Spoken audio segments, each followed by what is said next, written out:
They called her the Ghost. To the wealthy patrons of l'Orangerie, one of Manhattan's most expensive French restaurants, Elena was just part of the furniture. She was the girl who refilled the water glasses, the girl who scrubbed the stains off the marble floors, and the girl who stood silently while rich men snapped their fingers at her. For 3 years, she took the abuse. She took the insults from a manager who treated her like she was invisible. What none of them knew was that the ghost holding the dirty rag possessed a mind sharper than anyone in the room. They didn't know that while they discussed stocks and gossip, she was mentally translating their conversations into Aramaic, Hebrew, and Classical Arabic. They didn't know she held a master's degree in Semitic languages, but was drowning in medical debt for her sick mother. But being invisible has its advantages. You hear things, you see things. And on a rainy Tuesday in November, Elena saw the moment that would change everything. Welcome to Kindness Valley. We tell stories that touch the heart and feed the soul. Before we see how a waitress took down an empire, please take a moment to like this video, leave a comment, share it with a friend, and hit that subscribe button. It really helps us bring more stories like this to you. Now, let's go back to that rainy night in New York. The atmosphere inside the restaurant was tense. The rain was hammering against the glass windows, but inside, the air smelled of expensive perfume, truffle oil, and panic.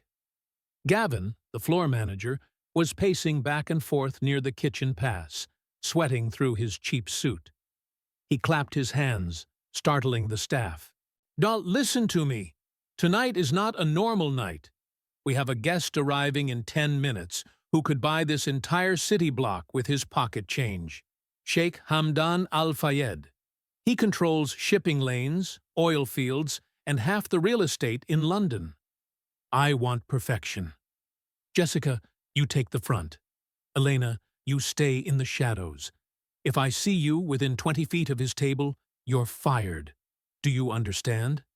Yes, Gavin, Elena whispered, looking at her worn-out shoes. Good. Now move. He's here. The double doors swung open. 4 security guards entered first, scanning the room with earpieces. Then, Sheikh Hamdan walked in. He was younger than expected, perhaps in his late 30s, dressed in a bespoke suit that cost more than Elena's entire life earnings. But he didn't look like a happy billionaire.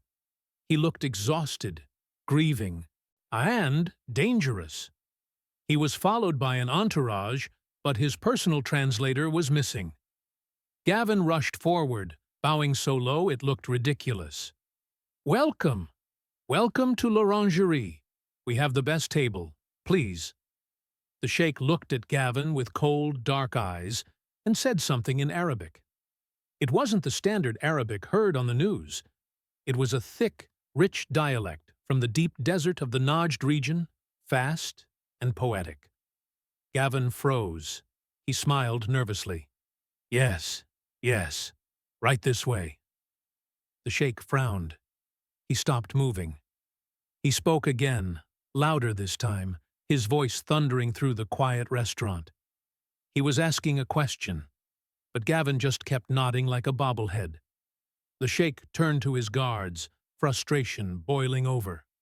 He slammed his hand on the nearest table. The silverware rattled. The music stopped. The entire restaurant fell silent. Jessica, the head waitress, ran back to the station, her face pale. Gavin, he's furious. He's asking for something, and I don't know what it is. He just keeps pointing at the menu and yelling. Use your phone. Use Google Translate, Gavin hissed. I tried, Jessica cried. It's not picking up his accent. It's translating it as, the camel eats the sky. It makes no sense. Gavin wiped the sweat from his forehead. He marched up to the table, holding a menu. Sir? Steak? Fish? Good food? He spoke slowly, as if the billionaire were a child. That was the breaking point. Sheikh Hamdan stood up, his presence filling the room. He shouted in English, Is this a joke? I ask for a simple comfort, and you offer me a cow? Where is the respect? I will leave, now." Gavin looked like he was about to faint, and the owner was going to kill him. "Please, sir. Does anyone speak Arabic?" Gavin screamed at his staff. "Anyone?" Silence. Elena stood by the dirty dish bin.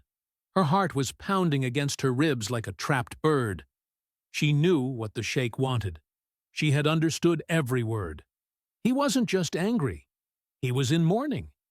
He had used a specific poetic metaphor about a black moon signifying a death in the family. He didn't want a steak.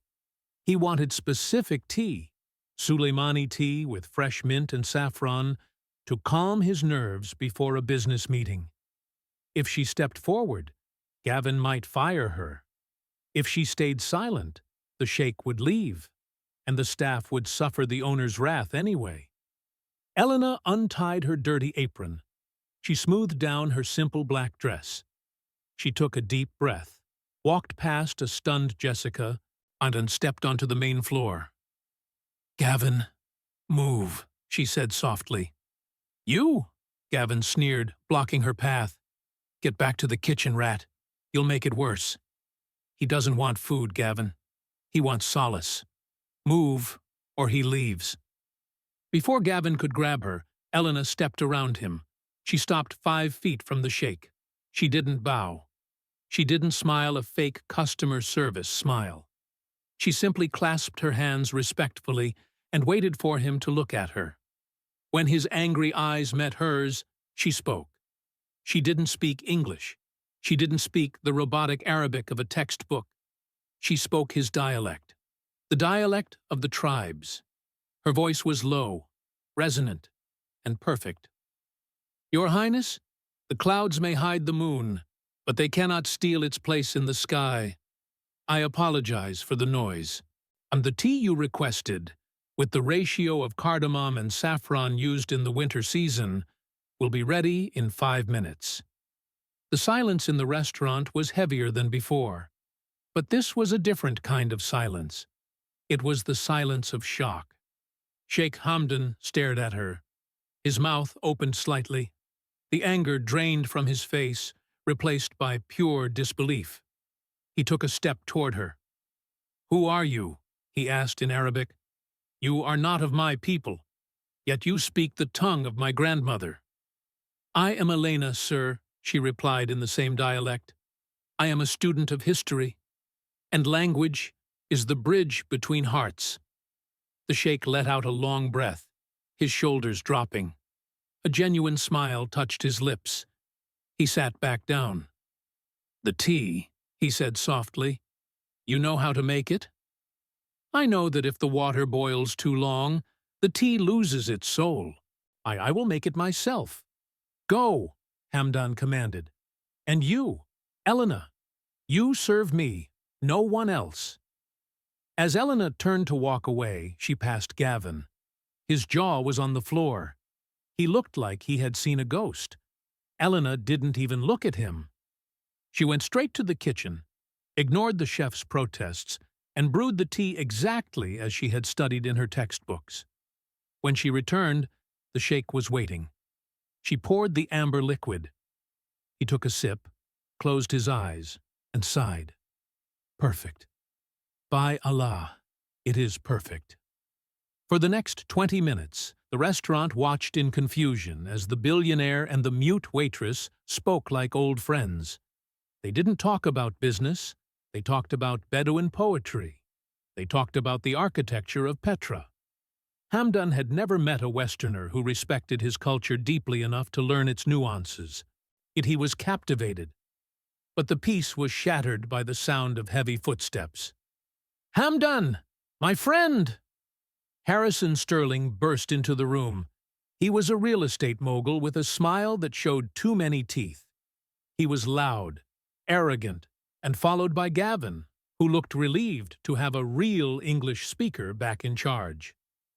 "Sorry I'm late," Harrison boomed, sitting down without asking. He glanced at Elena. "Water, honey, then clear the table. We have business." Elena's face burned. She looked at Hamdan, who gave her a small, apologetic nod. He was a businessman, after all. He signaled for her to stay nearby. Harrison slapped a thick contract onto the table. Here it is, Hamdan. The deal of the century. We build the museum on my land. You fund it, and we split the profits. I just need a signature on page 40 so I can file it tonight. Gavin whispered to Elena, "See? The fun is over. Get back to the kitchen before I drag you there." Elena moved to the side, but her eyes locked onto the paperwork.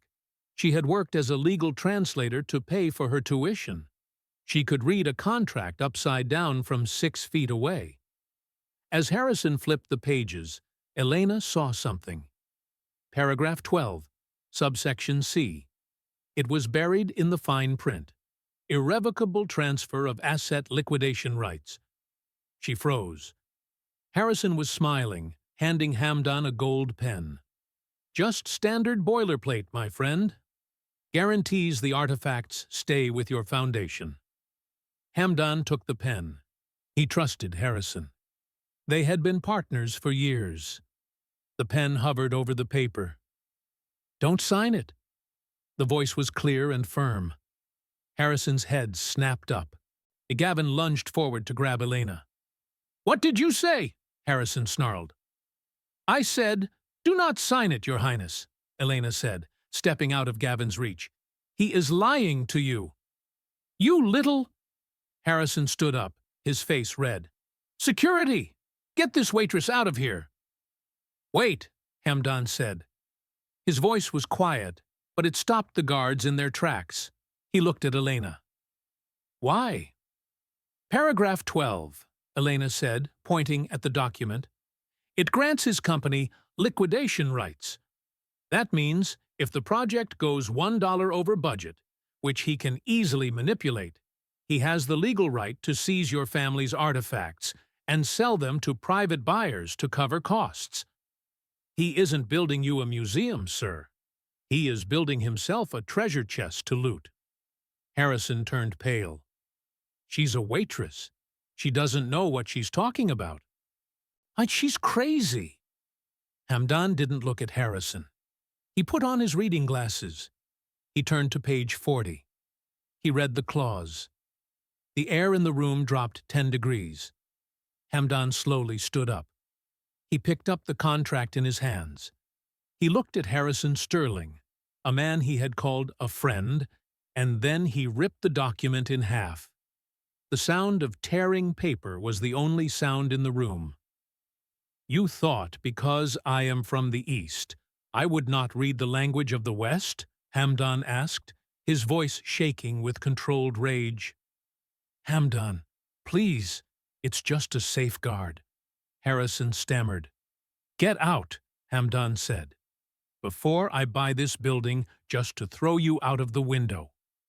Harrison Sterling grabbed his briefcase and scrambled out of the restaurant like a rat fleeing a sinking ship. Gavin was shaking. He knew what was coming. Hamdan turned to the owner of the restaurant, who had just arrived in a panic. "Sir," Hamdan said, "your manager Gavin insulted me.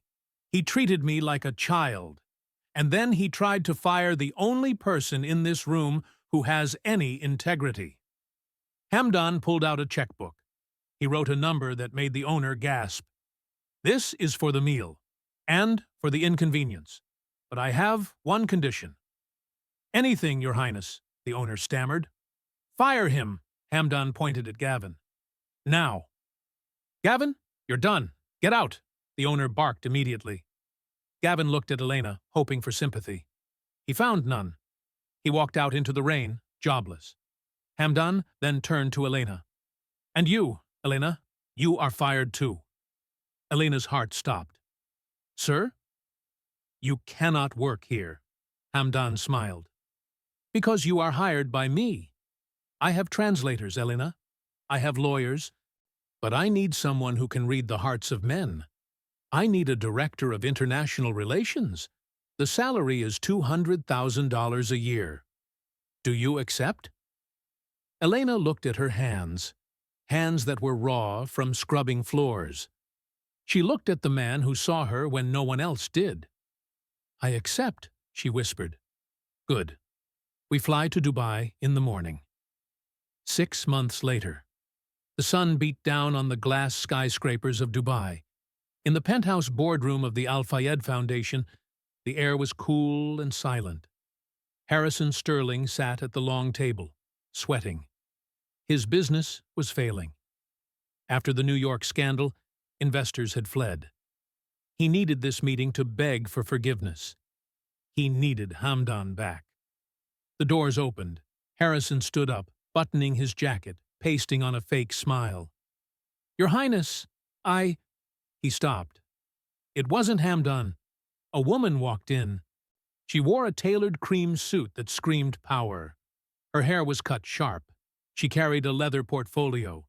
She walked to the head of the table and sat down. "You," Harrison breathed. "The waitress." Elena Rossi didn't blink. She opened her file. "Mr. Sterling, the sheikh is busy. You deal with me."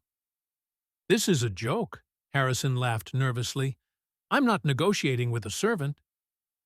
"Language matters, Harrison," Elena said coolly. "Be careful with your words." She slid a folder across the table.